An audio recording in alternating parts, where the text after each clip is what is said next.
So showing you this car door edge guard thing that I got from Aliexpress. Comes in a very plain packaging, so let's open that up.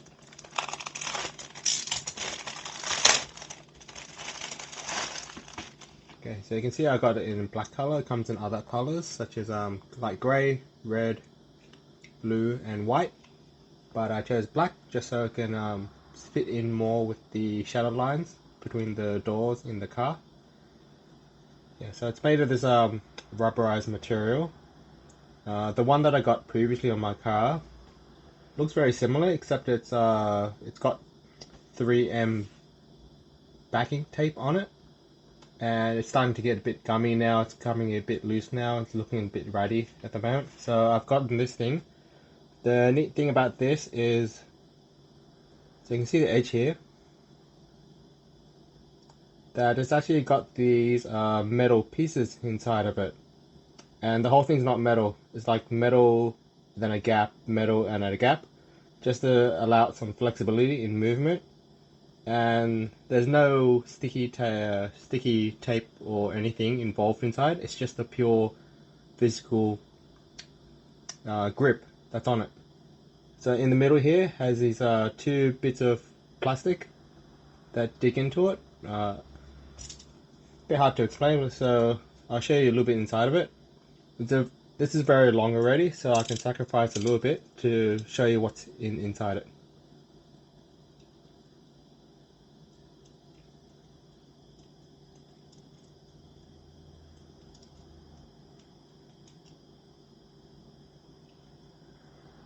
There we go. So there's the metal pieces inside, and there's enough gap inside of it to allow it to flex around.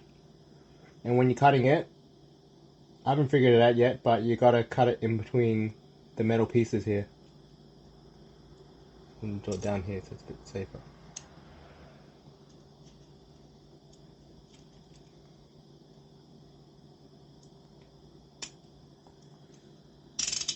Okay, there we go. So you can see on the inside there, it's got these two bits of the rubberized flap inside of it.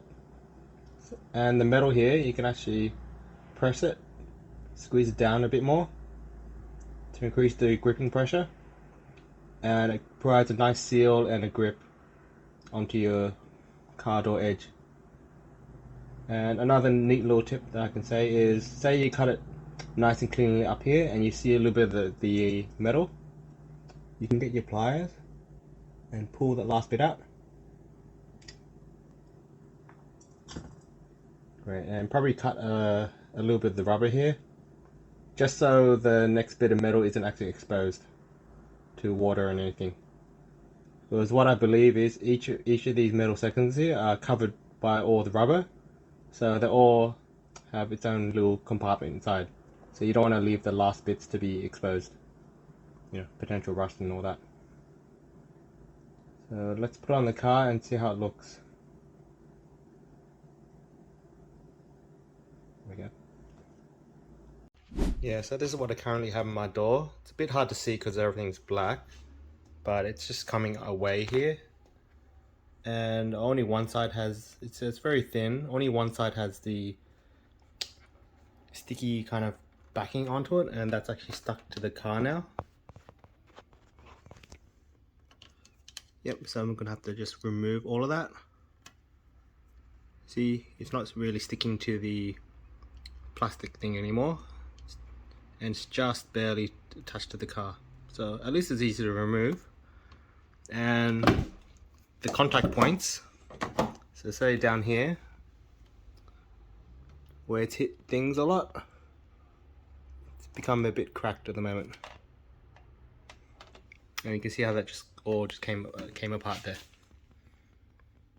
And on the other side of my car, it's actually fallen off and just flaying in the wind, so I just ripped it off there. So I'm just going to be replacing all these ones with that new one soon. Alright, this is the other door where I've removed it already, so I've cleaned it up a bit. So you can see there's a bit of damage to the paint here. That's from before I put the old edge guards in, the reason why I got edge guards. And because this old edge guard is getting a bit ratty at the moment, that's the reason why I got these current new ones. Okay, so you see how it comes off there? You see a bit of the sticky backing onto it. And let's take a look back up here. And luckily, a lot of it's just easy to take off.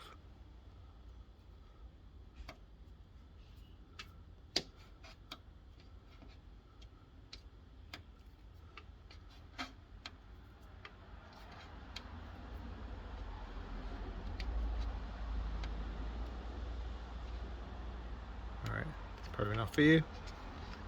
And I'll come back once I'm done. Alright, here's me putting it on.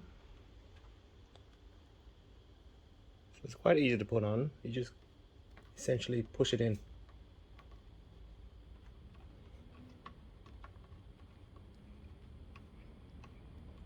So I'm just pushing it in roughly by hand for now, because then I'll follow it up with a hammer just to get all nice and, you know, seated, smooth, all that.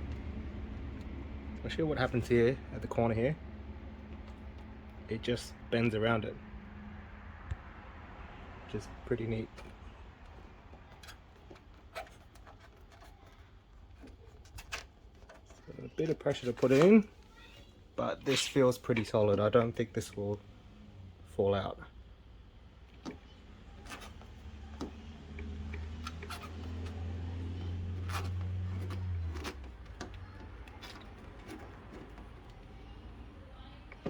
Oops, door's closed a bit.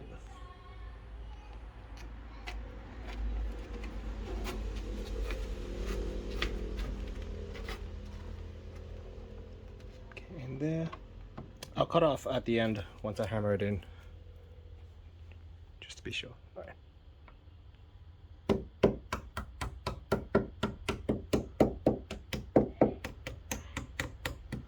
Alright, so you should really be using a mallet for this, but I don't have one, so I'll just be very careful with this metal hammer.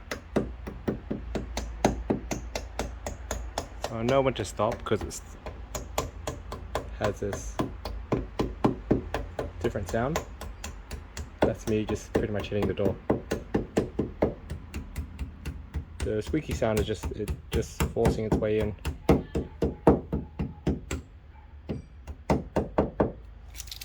Now let's do the one up here.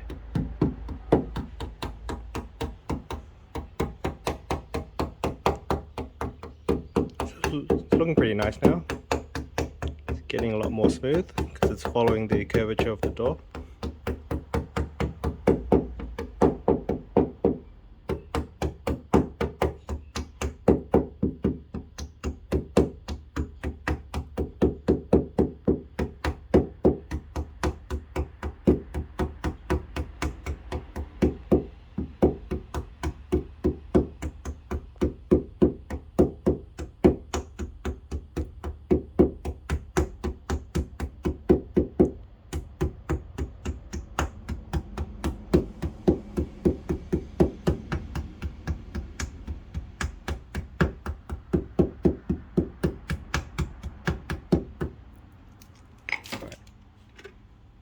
Last bit here, I'm just going to cut it off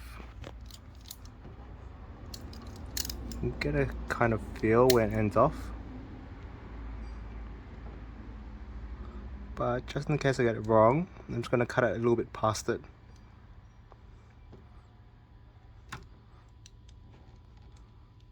Just going to force that in.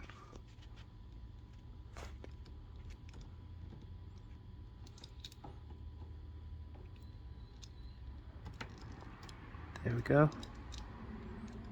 So I'm cutting in between the metal bits there.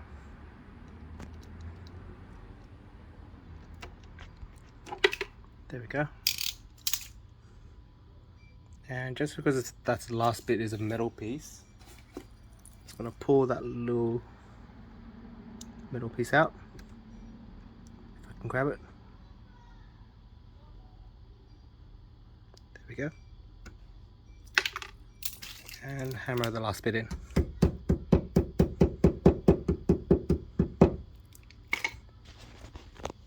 Cool, so that's done. One door. I don't need to do the bottom because it already has this plastic bottom to it. But you can see the finish is pretty nice.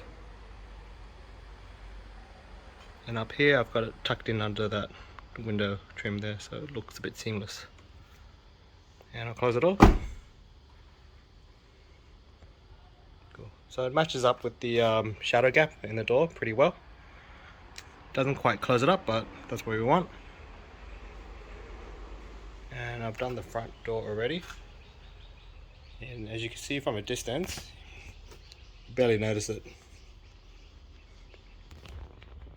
So if you're worried about the patterning of it, this little crocodile skin kind of look, it's not too bad when you look at it far off.